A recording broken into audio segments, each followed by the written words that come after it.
You see, let me give you another example.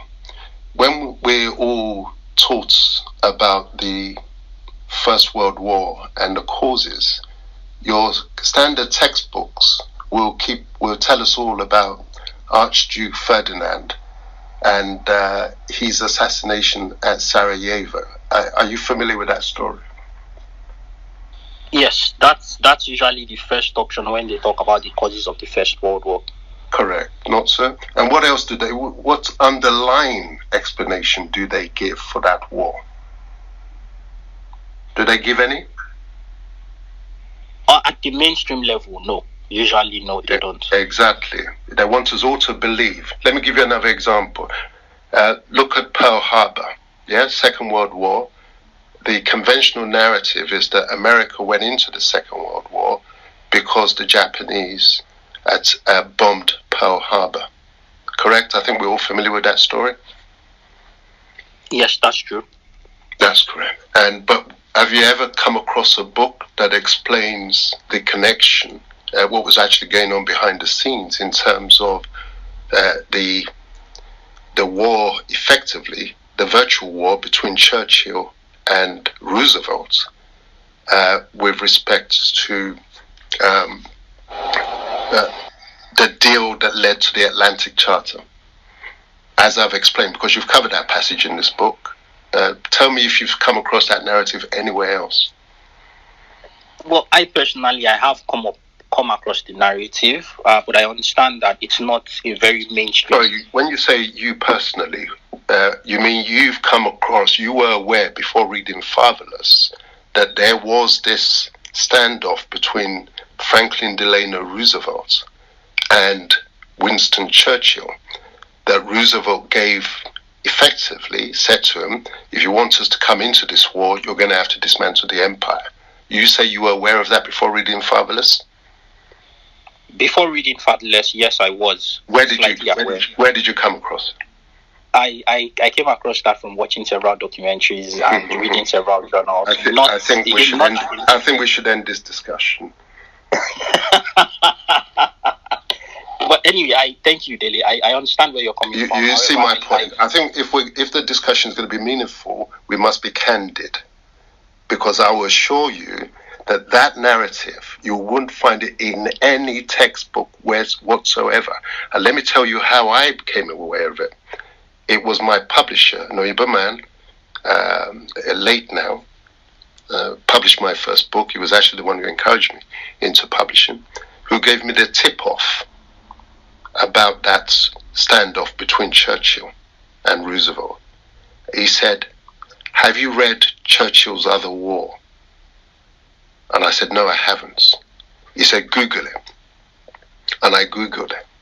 And that's where I first came across this standoff between Churchill and Roosevelt. And the footnote to the article that I read referenced me to the source of this information. And you know what the source of that information was? It was a book written by Roosevelt's son, Elliot Roosevelt, who accompanied Roosevelt to all the high-level meetings.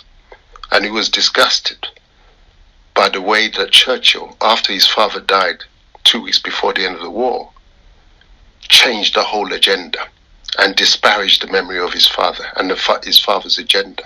So don't tell me, please, that you heard it somewhere on some documentary, because it's been covered up all this while.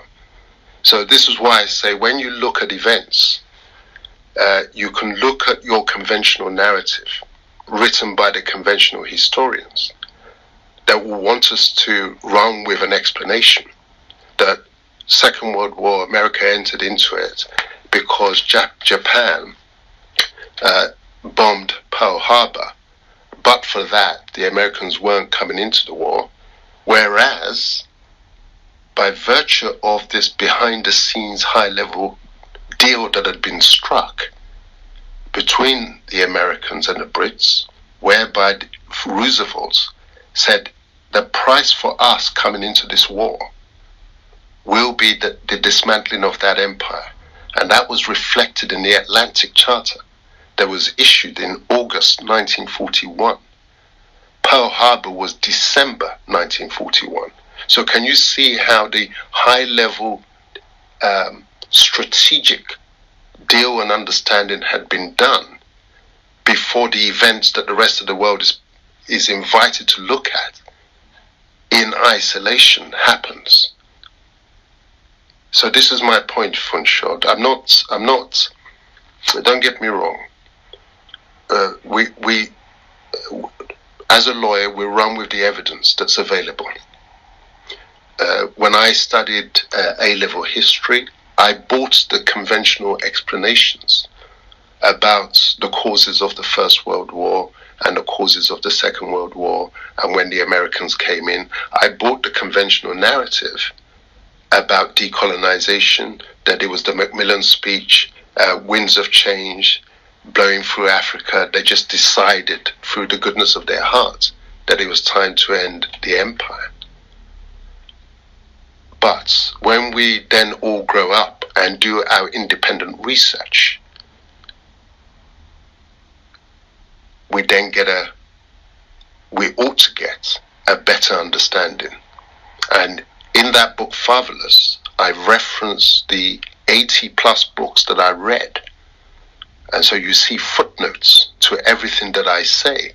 So if there's anything you wish to disagree with, check the footnotes. Go cross-check. But I hear you when you say that if I read this textbook on the Yoruba history, it tells me that there were issues and between Ijaye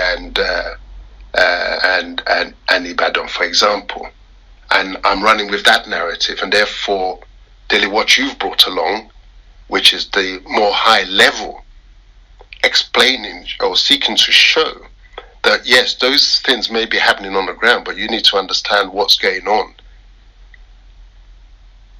as a prelude to those events happening. Then please don't come and tell me that those conclusions are not correct because you've read something somewhere else. Next question.